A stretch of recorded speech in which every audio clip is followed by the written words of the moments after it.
Welcome to this explainer. Look, if you have ever spent hours, literally hours, editing something, posted it with sky-high hopes, and then checked back later only to see a grand total of 41 views? Yeah, we need to talk. Your frustration is completely valid. Today, we're going to fix that. We're breaking down a super clear, systemized approach from the book Built for the Feed. No fluff, no just be authentic fortune cookie advice, just the actual mechanics of how the platform really works. Okay, let's dive right in by asking kind of a painful question. Why do your creations stall out at 41 views, while some total beginner filming on a cracked phone propped up by an old coffee cup goes viral? I mean, it feels rigged, right? But the truth is, it's not rigged against you at all. You just haven't been taught the rules of the game yet. So here's the massive paradigm shift. You've got to realize you are not posting to a feed of your followers. Instead, you're submitting an entry into a highly knowable recommendation machine. And that machine's entire job is to predict what will keep users on the app. Once you stop treating it like a high school popularity contest and start treating it like a machine you can actually decode, everything changes. To completely demystify this process, we're going to use the author's 4 levers framework. That's the machine, the craft, the following, and the payout, before we wrap things up with a really realistic look at the long game. Let's get into it. Level 1, the machine. We really need to start with how the algorithm actually distributes what you make. Think about old social media. It was basically a popularity engine, right? You needed a massive follower count to reach anybody. But the modern feed, it honestly doesn't care about your reputation. It strictly prioritizes relevance and discovery. A brand new account and a massive, famous creator basically start on the exact same starting line every single time they hit post. It's judged purely on its own merits. So how exactly does the machine judge those merits? Well, it relies on a really strict hierarchy of behavioral signals. At the very top of the pyramid, watch time and completion rate absolutely reign as king. The machine is essentially asking one big question. Did people actually finish watching this? Further down, it's looking for rewatches, shares to direct messages, which, by the way, is a massive endorsement, and the depth of the comments. Those passive little likes, they barely move the needle anymore. But what does a winning signal actually look like in practice? As of 2026, the benchmark for a strong viral push sits at roughly a 70% completion rate. That is a wildly demanding bar. It means the average viewer needs to watch 7/10 of the whole thing. This is exactly why short, punchy clips, without a single second of dead air, consistently crush longer, rambling ones, especially for absolute beginners. Now, everything you post takes a journey. It always starts with the first 0 to 3 seconds. Call it the hook audition. The machine tests it on a small cold start audience. If they watch, it escalates to a bigger pool. If they swipe away, it stalls. This means a quiet launch of a few hundred views isn't a personal failure. It's literally just a test result. And keep in mind, because this escalator continually tests good metrics, sleeper hits can wake up and totally explode weeks later. Level 2, the craft. Let's see how knowing the algorithm translates into the practical, day-to-day execution of making things people actually want to watch. Creating something watchable isn't some mysterious dark art. It's a highly repeatable process. You really just need this skeleton. Hook, hold, reward.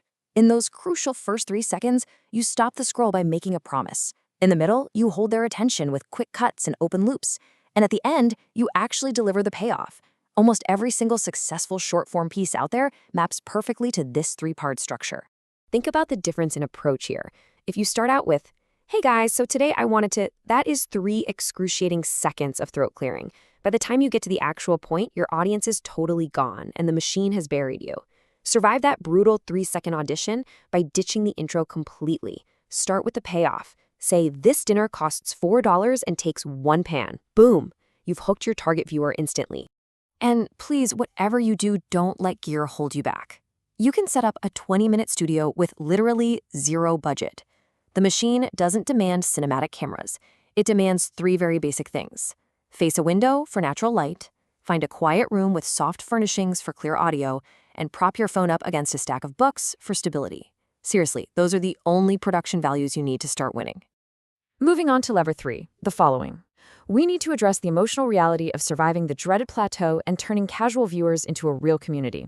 The number one reason people quit isn't because they make bad stuff, it's because they run out of ideas. Relying on sheer daily willpower is a massive trap. Instead, you've got to build an idea bank. And the real secret here is to rely on repeatable formats, not just stressful one-off ideas. Think along the lines of 5-ingredient dinners or things I wish I knew as a beginner. You batch film these formats on a weekend so you are never ever staring at a blank screen on a random Tuesday night. Now, once your stuff is actually out there, you absolutely must master the comment loop. Stop treating comments just like applause. When you reply with actual, thoughtful sentences, or even better, turn a really great question into an entirely new piece of content, you signal deep engagement to the machine. But more importantly, you make a human being feel seen.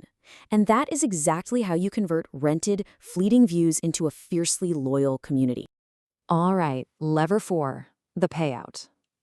It's time for a healthy dose of tough love regarding the actual math of monetization in the creator economy. Think of this as your money map. It lays out the exact order you should be unlocking income streams. Most beginners think they have to wait for the platform's official creator rewards program to start earning a dime. But look at the timeline for affiliate selling. It is now. You can start earning commissions with a small, highly trusted audience long before you hit those massive view thresholds required for the platform's official payout programs. It totally flips the traditional monetization script on its head. And that affiliate money is very real. As of 2026, the average US affiliate commission rate on the platform sits at around 13%. If you've built a tight-knit niche, say specialized fitness gear or, niche tech gadgets, your small audience is actually a highly motivated buying audience. You absolutely don't need 1 million followers to generate real, tangible, supplementary income this way. But here comes the cold shower I promised you. The data shows that affiliate sales are heavily concentrated at the very top. The top 0.5% of creators are driving 38% of all sales. Meanwhile, the large mid-tier band is earning a median of about $680 a month. Honestly, that is fantastic supplementary cash, but it's not a reliable full-time salary for most people. You absolutely must view this with clear eyes and diversify your income streams. Underneath all of this money talk is one single, highly fragile resource: your trust budget.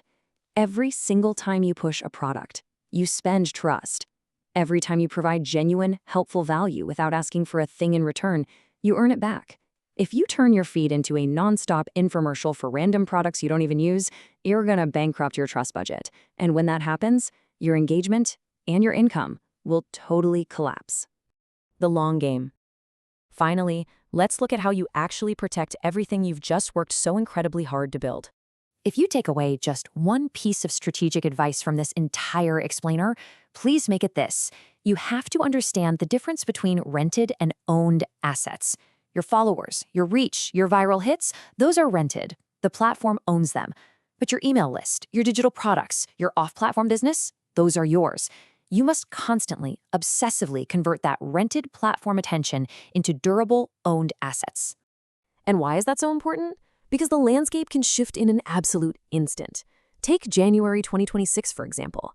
The platform's US operations were spun off into a new, American-controlled company after years of political turbulence. Now, the app kept running just fine, but it proved the point perfectly. Platforms can change ownership, algorithms, and rules literally overnight, completely without your permission. You can never, ever leave your entire livelihood sitting exclusively on rented land. As we wrap up this explainer, I want to leave you with a final thought to chew on.